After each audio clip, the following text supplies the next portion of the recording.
Welcome to TORAH Talk. I'm your host, Sweet Mom, broadcasting live out of Kingsland, Texas, USA, with another episode of TNT with Rabbi Stuart Federow. What Jews Believe.org. Rabbi, thank you for being a trooper and coming in tonight. I know you're not feeling that great. So speaking of not feeling great, all the viewers out there, please say a prayer for Rabbi. Also for Rabbi Alon Anava, he has something going on with his eye. He had to go to the doctor to see on, which is why he wasn't here this last Torah Talk episode. So anyway, we'll just keep all you guys in prayer. We got to keep you guys healthy. So anyway, so Rabbi, I'm glad you're here. Always good to be here. Yeah, very good, very good. So, it has been it's been quite interesting seeing a lot of postings and stuff on Facebook with so many different topics. One thing I heard, and maybe you can clarify this. I was driving home from work today, and in a rental vehicle because our family vehicle's in the shop, and there was a program. There's already a station turned on, and they had this guy. I thought he was Muslim. He didn't sound like it, but he knew a lot about their faith, and he said that it's forbidden in Islam for anybody to claim themselves to be a child of God, a son of God. And I'd never heard that before. Have you ever heard such a thing? I'm not really sure. He was showing the contrast between Islam and Christianity, and well, if he meant on a literal level. Well, of like course. Jesus, yeah, of course. Then I could understand why they would say that. But if it's not, like generally I would say all creatures are children of men, children of God or something like that, then I'm not sure where that comes from. Okay, well, that's good to know. That's good to know. Oh, man. Because Islam is just as strict, I believe, as Judaism in terms of monotheism. Right. And I think that may have been a contrast with the Christian doctrine of Jesus as God. Interesting. That's my guess. Yeah, that's definitely a conflict that they have with Christianity for sure. Sorry. The phone lines are open. 855-95-BIBLE is the number you'll need to call. We'd love to hear from you if you got any questions about the New Testament. Rabbi Singer and I was talking this past Sunday and mentioned a couple different topics, well, a bunch of different topics, but one thing that my mind kind of stayed on a little bit was the interesting part where Jesus was on the cross and he had pleaded, said, my God, why have you forsaken me? I mean, if he was a good Jewish boy and if he knew what the prophets said about what the Messiah was supposed to do and fulfill and all these things, and I was in his shoes, I would have most certainly been crying that out like long before then. But because I'm thinking this is not going the way the Tanakh presents it. Everything's drawing to a close. I'm getting arrested. I'm getting all this stuff going on. Peter chops off some guy's ear, and I'm miraculously healed it. Who cares? Miracles, tomato. But the whole idea of seeing all this stuff coming to pass is like violating the concept of what Mashiach stands for and about what he's supposed to accomplish. Even when Jesus said to Peter, I believe, that he was going to die, what was Peter's response? Let this be far from you. Right. Yeah. And therefore it wasn't even on the minds of the disciples that this is what Jesus or the Messiah was supposed to do. Mm-hmm. Right. So it's not just a foreign idea to Judaism. It's a foreign idea in Judaism that in the days before Jesus was very popular among what are called the mystery cults in the Greco-Roman world. Right. So you have Jesus on the cross at that point where this statement comes out, my God, why have you forsaken me? This guy's supposed to be reigning as a physical king, right? Bringing people. Well, and if you assume the Christian theology to be correct, Jesus was God, so he's saying to himself, don't forsake himself. Yeah, right. I mean, That's very there's so interesting. many problems with that whole thing that Right. It's surprising that they left it even in the New Testament. Yeah, that is true. That's an interesting thing because there's so many things in the New Testament that are constant trip hazards. But the thing is, people have they really do. They've learned to look at the entire New Testament as different vantage points rather than reading them side by side and analyzing what vantage point. If me and you are, if you're on my front porch and I'm out in the backyard and there's a truck driving down the road really fast and, you say, William, did you see that truck driving down the road? And I'm like, yeah, I did. Man, it was a pretty blue color. And you say, well, it looked kind of black to me. That's a vantage point. But if you said, William, did you see that big truck driving down the road? I said, that was not a truck. That was a Corvette. That's not a vantage point problem. That's a violation of the truth. That's a historical factual problem. Right. And so, but they're trained to think and to believe that everything they've encountered in the New Testament, of course, is just a vantage point issue, which is right. Really crazy. It's bizarre. William, I don't have it here. It's in my office. But I thought you were looking for a fly or something. I was going to start making that. No. But they call the first three Gospels the synoptic Gospels. And sin, like synonym. Like I said, I'm not feeling well. Synonym. Right. And like optic, as in visual, to see. So it's fitting to be seen together. Interesting. And there are synopses of the New Testament in single volume. Right. And so what they do is you'll have on one page, the fancy term is pericope, but it means the narrative of a single story, and they'll have, Matthew, Mark, Luke, and if John has anything similar, it'll also be there, and they're right next to each other, so you can compare them. Mm-hmm. And that's a lot of fun to do. Yeah, right. Very true. Because when you compare them,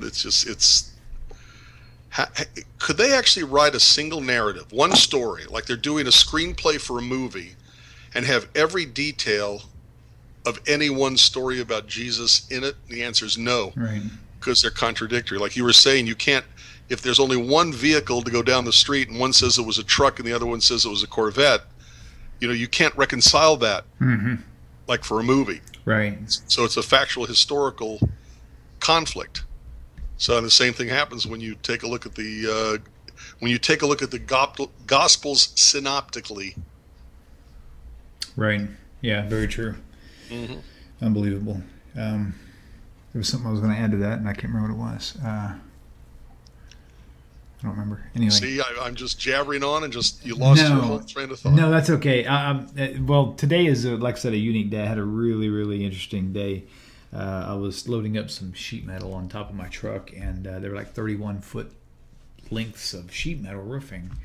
And they weren't new, they were older, so they had like glue and stuff, or like the caulk bead and stuff on them.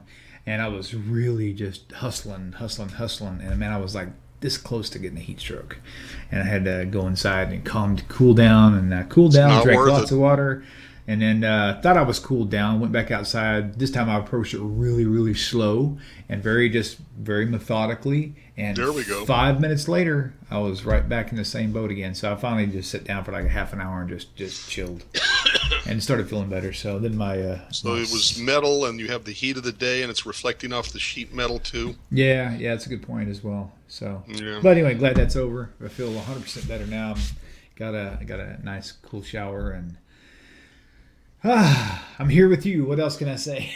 Yeah. So, okay, so we still, let's see, Shalom, Rabbi, and William W.J. Cleaver. Shalom to you, my friend. Gray Fox, along the lines of, why have you forsaken me? Why did Jesus not surrender? Why did he need to be betrayed?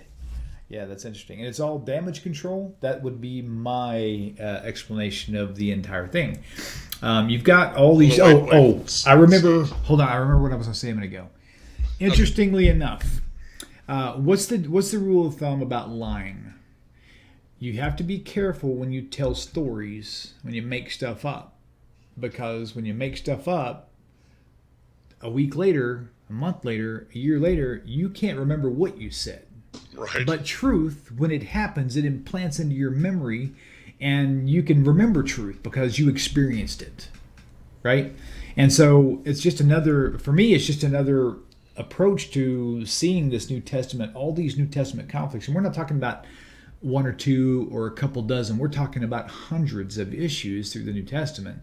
And it's like, you know what, if all of them were writing truth, I'm presuming here, then perhaps the stories would actually line up better to the point to where they might be able to be perceived as vantage point issues as opposed to complete contradictions.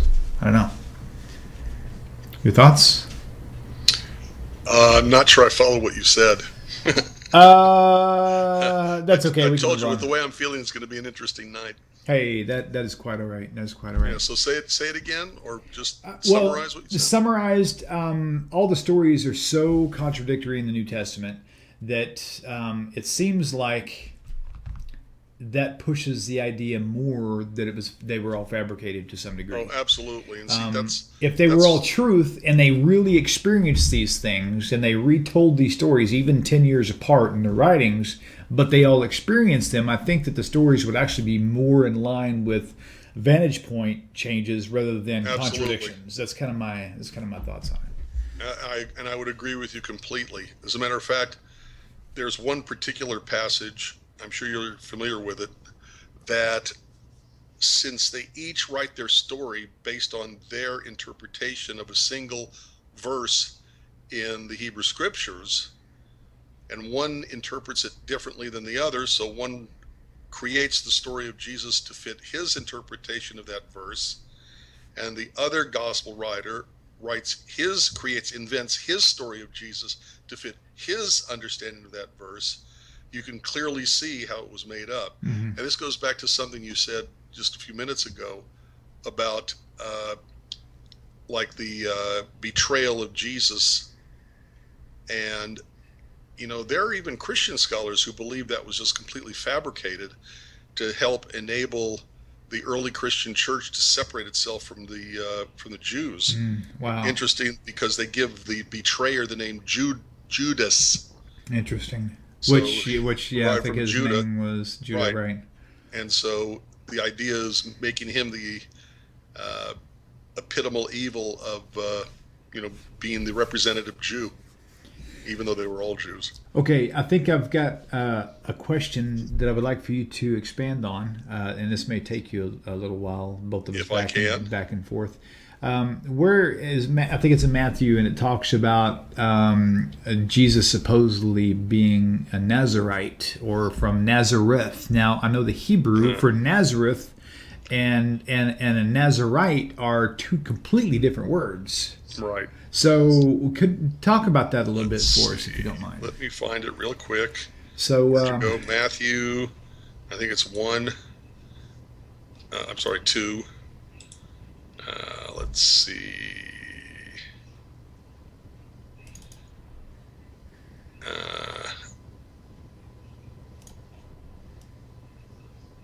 There it is. Matthew 2:23. Okay. It's the last verse of Matthew 2, chapter 2. Okay. So you have this elaborate story where Jesus has to flee for his life. His mommy and supposedly daddy have to all flee and go into Egypt.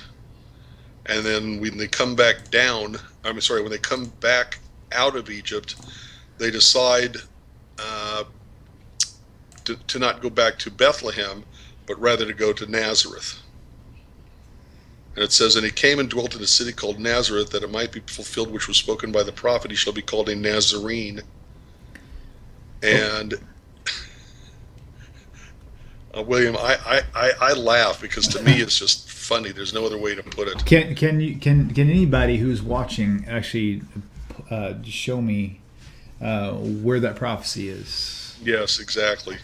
And as soon as it says which was spoken by the prophets, and a lot of the translations actually put quotation marks around the words, he shall be called a Nazarene, end of quote. So they're making it look like he shall be called a Nazarene as a direct quote from a prophet, except no prophet ever said that. Right. They invent a story about Jesus to fulfill a verse that doesn't even exist. But there are other problems with it. I think it's Nazareth as a city was not really a city or town until well after Jesus was dead. I think that's the city that, they say that about. The verse itself doesn't exist. And you get the contradictions between Matthew and Luke in terms of where they went from, where they go to, and where they return to. Okay, so Luke, for example, has the story where they start out in Nazareth, and because Mary is supposedly from Bethlehem, there's a census, and they have to go down to Bethlehem to be counted in the census, which is where Jesus is born. And the reason why they have to get, there's no room in an inn, so they have to, stay in a barn. Right. Is because they came from Nazareth to Bethlehem. Okay, and then when the baby is born, they go back again to Nazareth. Well, if you take a look at the Matthew version of the birth story of Jesus, they start out in Bethlehem. Okay, they're in their home. They live there. They are from there. There is no reason for them to look for an inn and to have Jesus born in a barn, because that's their house. Right. Okay, so they have the whole story, which is not found in any other historian's narration, about the searching for the child. So they kill all the born males. So they have to flee to Egypt. So they're starting out in Bethlehem. Okay, they go from Bethlehem into Egypt, and then when it's all clear, the signal is all clear, instead of coming back to Bethlehem, they go up to Nazareth, and that's why he's called a Nazarene. So one story, it's from Nazareth to Bethlehem to Nazareth, and the other one, it's Bethlehem to Nazareth. I'm sorry, Bethlehem to Egypt to Nazareth. Mm-hmm. And we were saying a couple of minutes ago about if we had a movie, how would you write that into a script? How would you explain that in a script? Interesting. Yeah. Christians do have an excuse for that, which is not founded by the text. Right. But it's damage control. It's always about damage control every time. Well put, too, damage control. But it says in Matthew that he slew all the children that were in Bethlehem and all the coasts thereof from 2 years old and under. So they're saying the reason why it doesn't jive is because this was 2 years after the birth. Okay, the problem with that is that's not what the text says. Okay, Matthew chapter 2, verse 1, when Jesus was born in Bethlehem.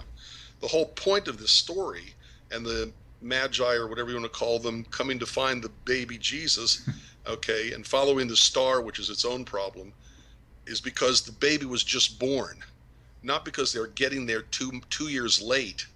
Right. Okay, and why is there no text at all that talks about after the baby was born, they went to Bethlehem when the baby was 2? It's not in there. Right. It's like you said, it's all damage control. Mm-hmm. So the whole thing about Nazareth is just being called a Nazarene, and then they'll say, oh no, he was a branch, which is Netzeret, which is a totally different, in Hebrew, when you have different letters, it changes the complete meaning of the word. So if you go from a Zion, Nazarene, or to Netzer, which would be branch, it's a totally different word. It is not even related to each other. Right. So it's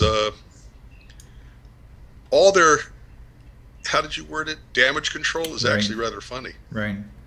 It's a sad thing, but it was necessary, because without it, they would have just had so many things that were. Well, you also get a development. This goes back to what I was saying about seeing the written text side by side, and you can watch things change.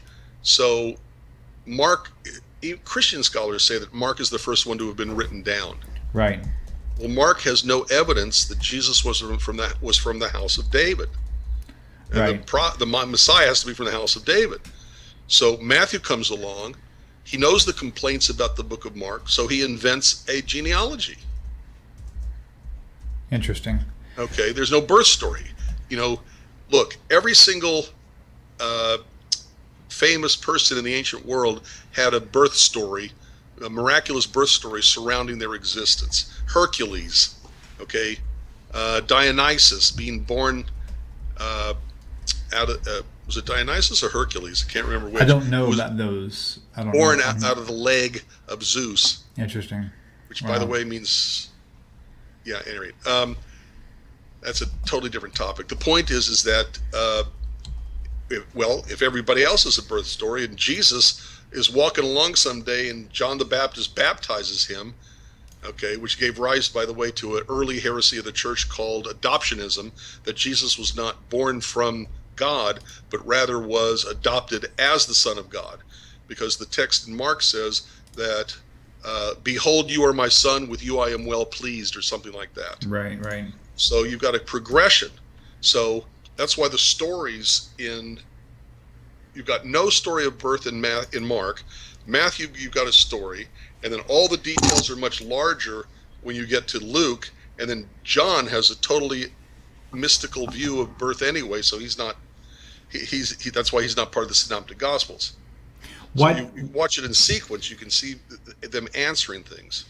Some things literally require pure speculation, and one of the things that I'm kind of curious about is, why is there no mention of a childhood of Jesus?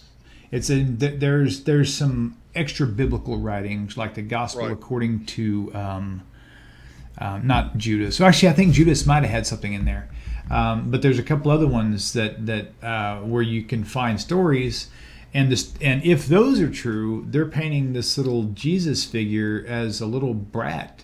And really kind of they have him, you know what I mean? Overusing his power as the Son of God, and getting mad at like a nursemaid or something, I can't remember which, and just killing her on the spot. Right. As a young child, yeah. Right.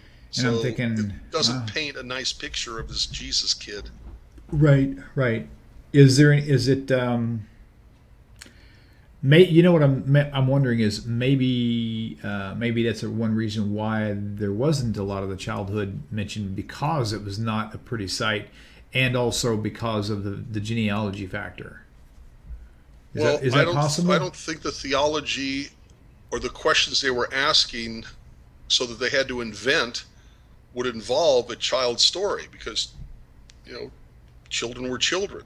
Right. And it was the what's the word? Ministry, I guess you would call it, of Jesus that became important to the church. Mm-hmm.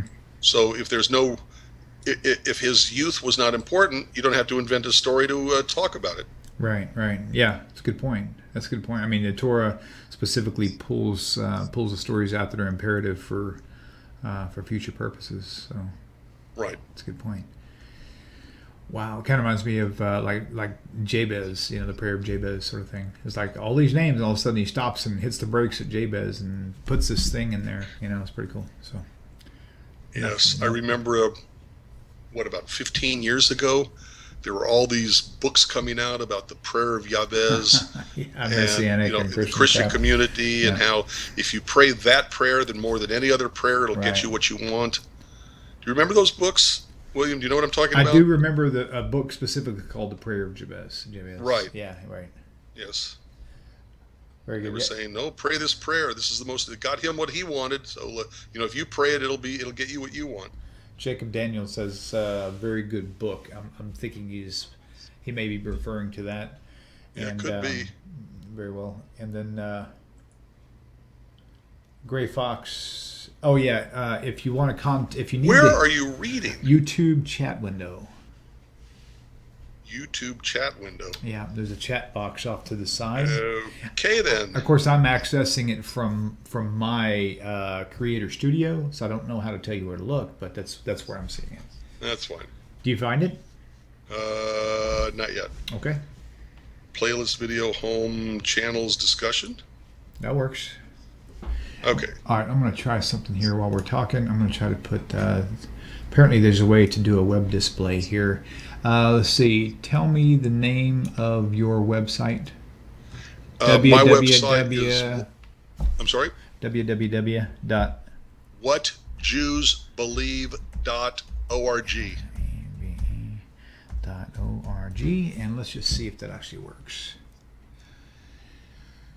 Okay, and there it is. For some reason, it's got a weird crop, though. I don't know how to deal with that. Last time I did the same thing. Huh, okay. Scale, maybe it's a scale. Fiddle faddle. Oh, well.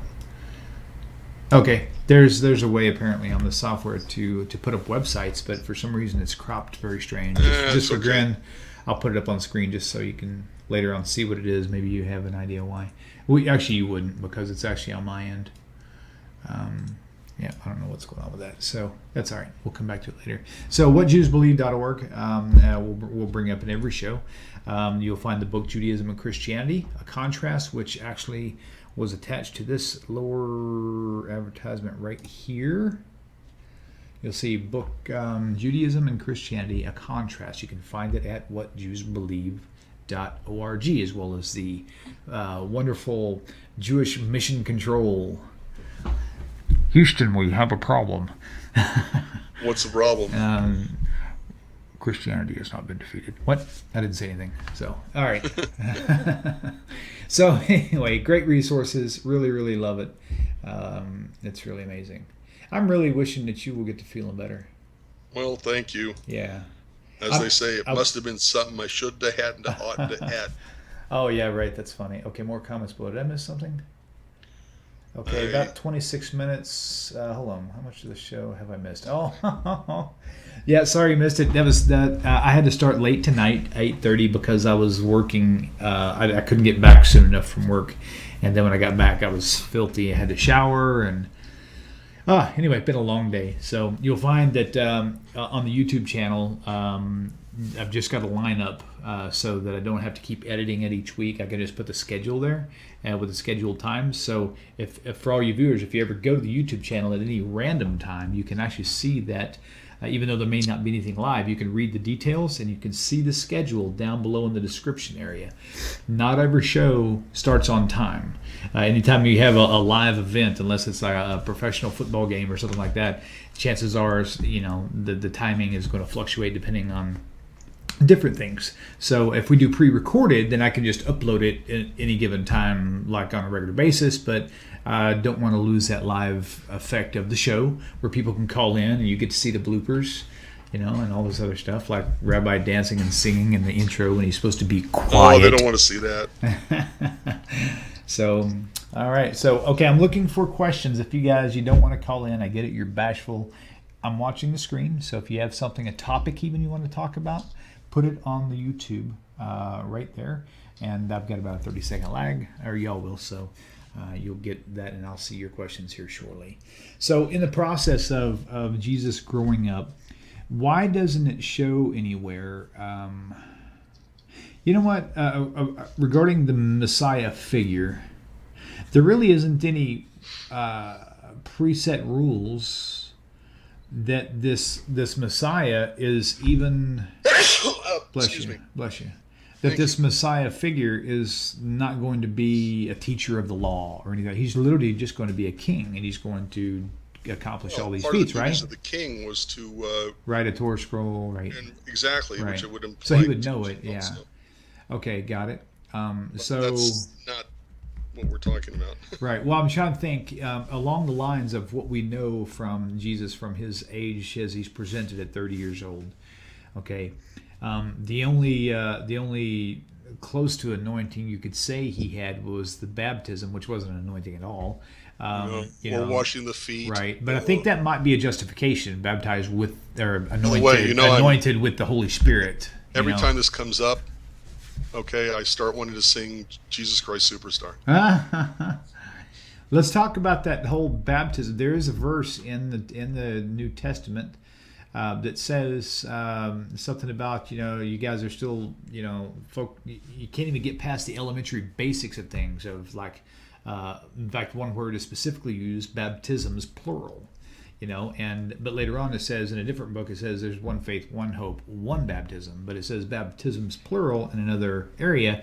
And the Messianic view on that is it's because the act of baptism is really the mikvah of where you take your dip for spiritual purity, in which most Messianics that I have met and encountered go through this on a semi-regular basis, not every week, but at least a couple times, 2 or 3 times a year, we'll have a ceremony, go down to the river and do another mikvah, repent and do all this other stuff. And so they attribute that to the verse that I was just mentioning. And so so it is interesting that word baptisms plural is actually in the New Testament. So it's kind of like, well, it is that. Let me ask you then, William, is that the verse that the Pentecostals will say are the baptisms of the speaking in tongues, healing? I forgot the other ones. When it's because it says baptisms, right? I'm looking at it right now. They then apply that to the later passage in, I think it's Acts. Let me see, baptism. Let's see, elementary, blah blah blah. Hang on a second. Okay, Hebrews 6:1. Yeah, there we go. Hebrews 6:1. I love Google. Search window is so quick. Okay, I never think of Google to do. Yeah. To the check Bible out, softwares require specific. Hebrews what? Hebrews 6:1. Okay. But your Bible software, when you do the search windows in there, you have to be pretty specific and pretty accurate on your spelling and all this other stuff. And Google. Therefore, leaving the principles of the doctrine of Christ, they go into perfection, not laying again the foundation for repentance from dead works. Okay. 2 of the doctrine of baptisms, plural. Right. I got you. Okay. Right. And that's 6:2. And he's actually calling that elementary.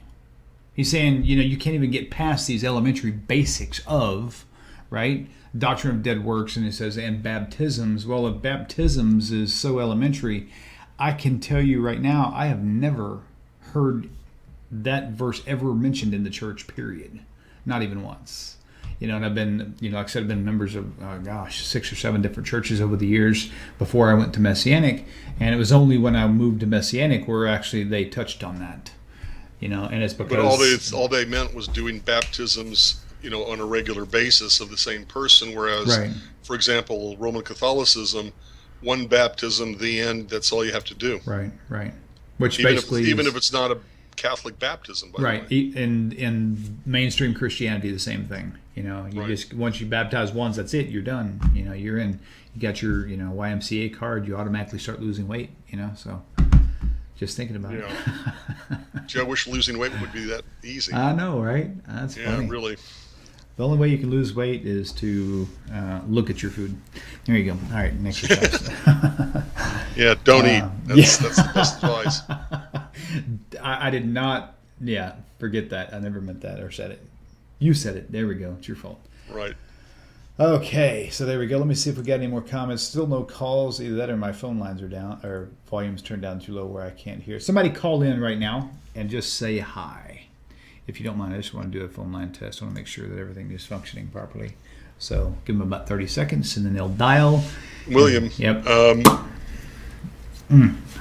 Have you ever looked at the distinctions between the Christian faiths on how they baptize? The idea of full baptism, right. Fully underwater, as opposed to sprinkling, etc. Yeah. Have you ever looked at that? I haven't actually researched it, but I have noticed the differences and between the denominations. Right. Okay. Well, the thing that used to amaze me the most in the Catholic world, or even in the Christian world, where they would do like the little babies. They would in Catholics they call it christening. But in the mainstream Christianity, they do the same thing in different churches, where they will baptize a little baby. The parents will bring up their newborn child, and I'm like, that really makes no sense whatsoever on any level. Because number one, a mikveh is for a person who needs to voluntarily cleanse himself because of impurity of some kind, and number two, according to Christian theology, wait a minute, wait. William, you're making it sound like it was a soap and water cleansing. No, not at all. And, well, No. it's kind of the way you're painting it when you say they need a cleansing from something, because Well, only in according to the Torah, Christianity according that to the I know Torah, of, at least, is the mikveh, cleansing of the soul or what have you. In Judaism, that I know of, uh-huh. the mikveh is a line of demarcation. It's a way of saying, like conversion, which to convert you must have the mikveh. And before the mikveh, you're not a Jew. But after the mikveh, you are a Jew. Gotcha. So it's a line that says before no, after yes. Okay, gotcha. So you're saying that a regular Jew doesn't go and mikveh if he touched a dead body, or not a dead body, but if he touched something unclean, but or the idea is that it was a physical, tangible, touchable right expression that indicated a before and after. Okay. Because if you touch the body, I don't think you could go immediately to the mikveh. I'll have to look that up again. Well, the interesting thing that comes to my mind, Hello, just one second. The interesting thing that comes to mind is with the whole mikvah idea. It says if you have been defiled or whatever, or let's just say it's for a husband and wife or some sort of, I don't know, just any kind of impurity. I thought there was a time you had to wait. There is. That's why we know it's not just a physical cleaning, a tangible soap and water cleaning. There's something spiritual there as well. But the spiritual nature of it is that it's a line to separate. Right, gotcha. Okay, that you did everything else you're supposed to do. Right. Now that you've reached this point, before the mikveh, no, but after the mikveh, yes. Okay, cool. And I really... We need to talk about that more, because... The whole John the Baptist thing of this cleansing of the soul is... I'd have to research it more. That's why I was asking you if you ever researched it. Yeah, let's look into that later. I don't think Judaism ever looked at it as your soul gets dirty and so the mikveh cleans it off, which is clearly what you have in Christianity. Right. Interesting. Okay, cool. Let's take this call. Caller, thank you for tuning in, and please tell us your name and where you're calling from. Hi, this is Dawn. I'm just calling so you could hear. Hey, awesome. Thank you. Thank you, guys. We listen to you all the time, my husband and I. Thank you very much. That's awesome. Well, thank you. Do you have a question or a topic you'd like us to discuss on? No, not really. I don't know. Keep doing the mitzvah, because that's new to us. Cool. And also, Yom Kippur. Tell us about Yom Kippur that's coming up. Okay, that's good. We'll certainly get or whatever you want to. That's not New Testament though. Right. Well, actually, it should be, because of their understanding of the Passover. They think that was when Jesus came and took away all the sins, but Passover had nothing to do with sin, and so why would God have two holy days that deal with sin? And they're on the opposite ends of the calendar. So that's a really good topic. Okay, Dawn, thank you for calling in and giving us a test call. It's good to hear your voice. Hi, Dawn. Hi. We love you guys. Awesome. Thank you so much. We'll talk to you soon. Shalom. Okay, so here's let me throw this out first, and then you can take the baton. As we just mentioned, there's a major problem. For me, at first it was pretty easy for me to accept as a messianic. Was that Jesus? It wasn't an Easter thing; it was a Passover thing. Same reason though, to die for the sins. Even messianics will teach that; most of them will. And so I'm sitting here reading, trying to read it and find it in the scriptures. And what's confusing is when you read in the scripture, you read everything back to back, all within the same few paragraphs, and it goes straight from one holy day to another. So it almost could look like that it is dealing with sin, because it's talked about Pesach, and then it goes right into Yom Kippur. And so my big question of the day was, who was the scapegoat? And in my mind, for a long time, I associated the scapegoat with Pesach rather than Yom Kippur, because when you read them, they're right there together. Right? And so, of course, we came down to Barabbas as the scapegoat, but then it's like, wait a minute, scapegoat, that's like 6 months away. That's on the other end of the calendar, Right. And so now we have this issue where even in the Messianic circles, they won't actually eat lamb, because they say the Lamb of God has already died and you can't eat the Lamb of God, or whatever the case may be. So they'll eat chicken or something different. See, that brings up a question Okay. to me for you, William, because Sure. you were in the Messianic community. What then do they do with Yom Kippur at all? Because if Jesus took away the sin for everyone for all time, for those who believe, Right. then why would they even celebrate or recognize or exactly. acknowledge Yom Kippur, a Day of Atonement? They would celebrate it, but they would do it in a manner where their sins have already been forgiven. But they're doing it because it was a scheduled holy day that God commanded. So it's a Day of Atonement, but you got nothing to atone for. Right. And if you want to look for the really pious Messianics, they would actually do the full thing, go for the full fast, and they, to some level of understanding, they would still go through the motions without really understanding why. They just know you're supposed to, a lot of them don't even think you're supposed to fast because they don't understand the Hebrew as far as afflicting your soul and what it means. Right. Well, Judaism has always understood afflicting your soul as fasting. Right. As far as that goes, Right. But why would they're making the whole thing a sham because... which makes me think that they're only doing it to make themselves feel like they're Jewish when they're clearly not. Right. Yeah, I'll tell you what. That's the biggest issue that I've taken with the whole Messianic thing is I felt cleaner. I felt more. How would I say?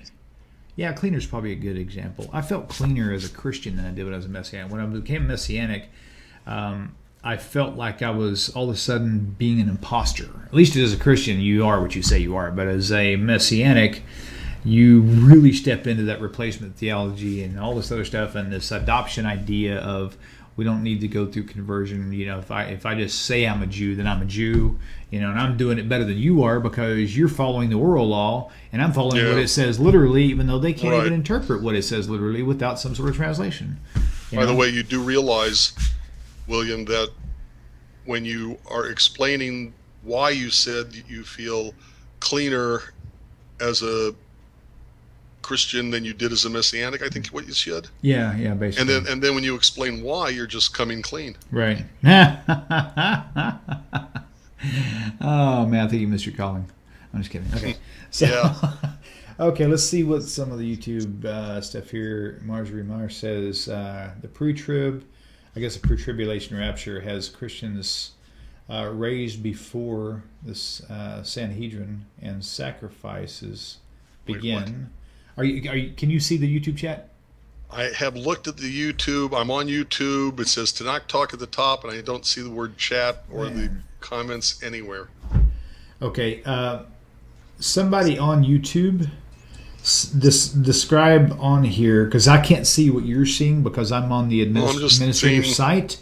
It gives all the list of all the different videos that you've got. I wonder if I can log in from another. Okay, so if one of the viewers would send a message now telling me to tell Rabbi where to look. On the right, it says friends with the same vision or related channels. Oh wait, you're just on the YouTube channel. Click the actual box where that's actually playing, so that just that video only pops up. And then see. Oh, look at that. Well, if you want to do it the easy way. Okay, so last comment is talking about the pre-tribulation rapture and the Christians and the Sanhedrin. So read that and see if you can make heads or tails of that. That may be above my pay level. Tribulation as Christians raised before the Sanhedrin and sacrifices begin, so no war until after the first 3.5 years. Not sure what they mean. Yeah, I was kind of the same way. Could you describe that, Marjorie, a little? Before the Sanhedrin. You could call in and talk to us. Maybe Marjorie means before the Sanhedrin is called together. Let's let her. Christians clarify. are raised, in other words, resurrected before the Sanhedrin and sacrifices begin. So there's no war until after the first 3.5 years. I'm not quite sure. I'm not sure what that is either. So, definitely feel free to call in. A few more minutes. Okay, hold on. There will not be a rapture. Oh, yeah, true. Right. By the way, Gray, I'm not sure that we answered you correctly. Why didn't Jesus surrender why did he need to be betrayed? And again, I think that goes to creating the story that's against the Jews by making Judas the bad guy, the fall guy. Right. I think there's also, I believe there's also verses or a verse in the Tanakh, which by being betrayed, Jesus is supposed to have fulfilled that verse. Interesting. And I'm trying to remember the verse now about that I've been betrayed by my friends or something. I can't remember. Is that the Zechariah 12, or is that, maybe I'm thinking of... you talking about where have I received the wounds that are in my hands? Where you received them in the house of my friends? Christians, yeah, that's... I'm not sure how early in Christian, in the history of Christianity, they believe that was applying to Jesus. But they didn't, because really they never taught it. That's a very new thing. In fact, Sid Roth is the one who really pushed that envelope. Right, but... Or he's one of the ones who did. He is correct that there's no reason to have him betrayed. He could just give himself up, because the whole point is he's supposed to be doing this to save humanity. So why did he just surrender? Why did he have to be betrayed? And I think there's a verse, maybe that's not the one, that by writing the story where he is betrayed, it shows that he fulfills a verse where somebody or other gets betrayed, and that becomes a type or shadow. Don't you love types and shadows for Jesus? That's funny. Interesting. There was a big thing in the Messianic deal where there's mention about the olive tree in the New Testament somewhere, and said that the reason... what kind of tree? The olive tree. Well, William, olive you. So their discussion on it was supposedly there was some scientific stuff that was associated with the olive tree, meaning that to take a branch from an olive tree, or to have another branch grafted into an olive tree, yes, you couldn't actually graft it in unless you went into the root of the tree. But with any other tree, you could actually graft another branch into the actual branch, and it could survive. You mean because they were the same species? Don't know. No, and I'm just saying, if you want to graft something into an olive tree for it to get its life support, you have to go down to the roots. And so the Messianic perspective on that is, the reason why the olive tree was used is because to be grafted in, which is a New Testament theme, you can't just be like thrown up into the tree branches. You've literally got to get into the roots of Judaism, the roots of everything. Wait, is this a plug for the Hebrew Roots group? Yes, of course. So, and to their defense, Jesus supposedly was a Hebrew, so he wasn't a blonde-haired, blue-eyed, Right. What was that just guy, Fabio model? Yeah. Yeah, so... Oh, wow. Okay, so we're trying here. Oh, sorry, let's see. Marjorie says... Okay... Marjorie's trying to relate to us, but I think she's like me. When I have to text something intricately, I'd rather just call you. Marjorie, if you're watching this, call us, 855-952-4253. It's toll free. I don't see her previous quotation. Hold on, I'll show it to you. Comment. Let me put the phone number up again just in case. 855, there it is. We'll leave that up for about a minute or so. Okay, so... Marjorie, her original one was up about 6 or 7 comments up. Grabbing the tzitzit of the Jewish prayer shawl. Whoa, where are you seeing that at? Are you getting it before I Marjorie Meyer. No will grab the tzitzit of the Jewish prayer shawl. Interesting. And then pre-trib has Christians raised before the Sanhedrin sacrifices begin, so no war until after the first 3.5 years. Okay, I'm not familiar with that. And then running comments look above. I don't see the That's other okay. comments. Like I said, if we're having an issue with understanding text, they can always call in. That's for sure. Yeah. Okay. Well, it may not be that. Right. I'm just not quite sure what she is referring to. Okay. Because that could be a later Christian theology, because you got the pre-tribulation group, and then the whole end of days conglomeration of beliefs.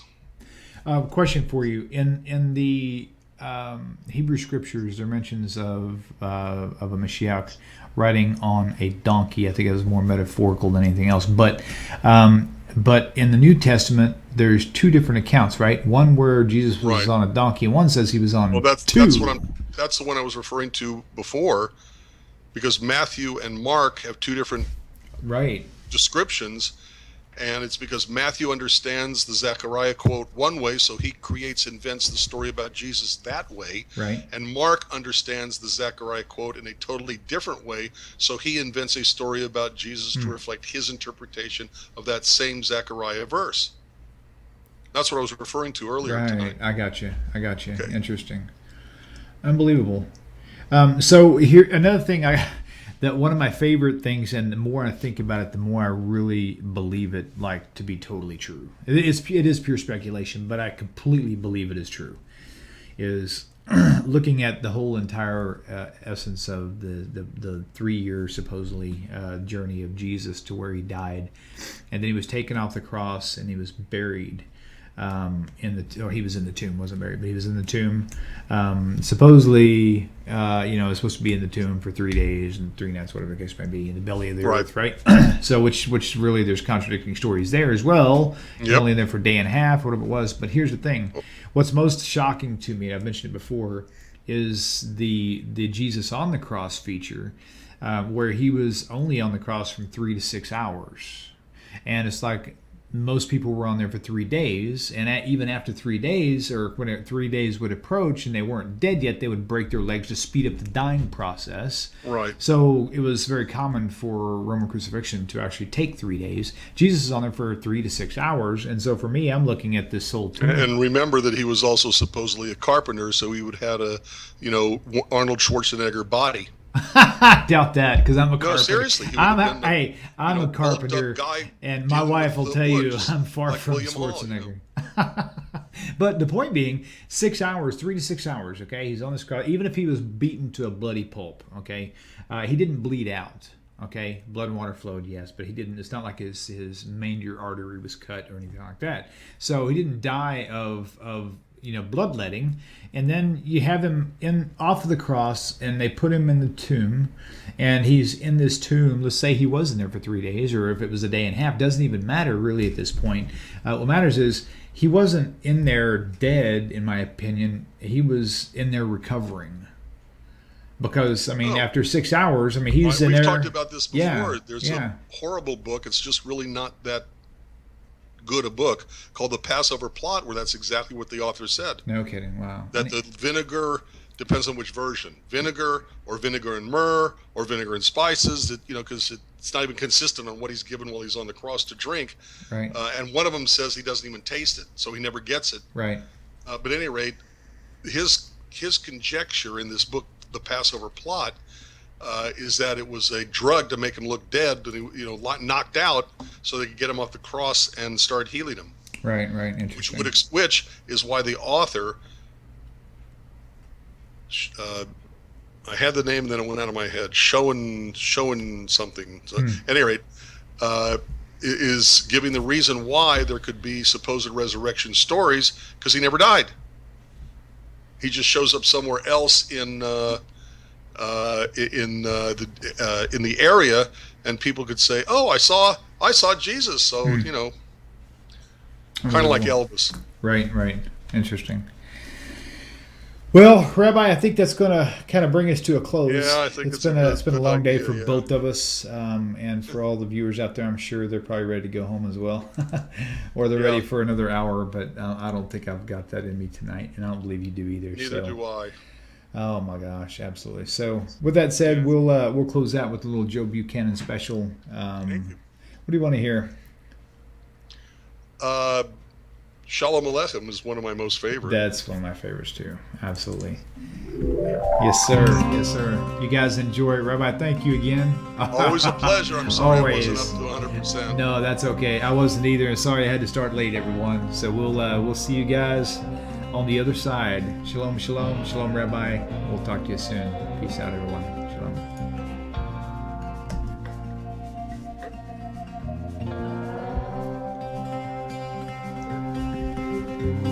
Shalom Aleichem, Malachei Yasharim, Malachei Elyon, Mimelech, Malchei Hamlachim, HaKadosh Baruch Hu.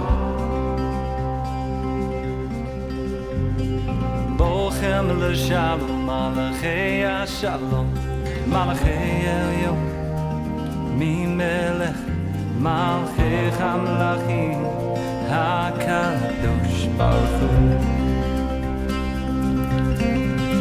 שלום עליכם, שלום עליכם, ברכו לשלום מלכי השלום, מלכי עליון, ממלך מלכי המלכים הקדוש ברוך הוא. צאתכם לשלום מלכי השלום, מלכי עליון, ממלך מלכי המלכים הקדוש ברוך הוא. שלום עליכם, שלום עליכם, שלום עליכם, שלום